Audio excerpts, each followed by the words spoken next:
Did you know that one Loro Piana baby cashmere sweater takes the fleece of about 20 goats, and each goat can only give it once in its entire life?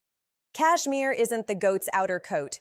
It's the down underneath, the fine layer a Capra Hircus goat grows to survive winter in Mongolia, where it drops to 40 below. It isn't sheared. It's combed out by hand once a year when the animal molts in spring.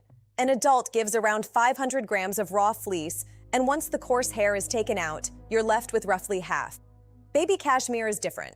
It comes from kids under a year old, and it can only be taken once in that animal's whole life. Each kid gives 30 grams. The fiber measures 13.5 microns across. A human hair is about 60. Loro Piana spent around a decade persuading Mongolian herders to keep the kid fleece separate, because until then, it all went into the same sack. Then there's vicuña, a wild camelid living above 4,000 meters in the Andes, and the finest fiber you can legally take from a grown animal, 12.5 microns. The Incas reserved it for royalty.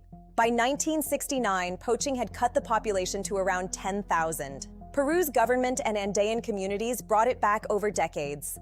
Loro Piana arrived in the 90s and built the legal market for the fiber, which is what made a living vicuña worth more than a dead one. Which makes what happened in Italy hard to sit with.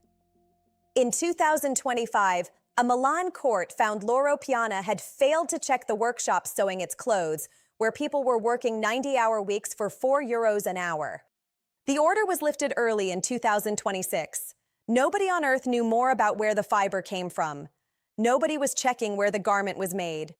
Do you ever look at where your clothes are actually made? Follow Mode à Louis for more stories they never taught you.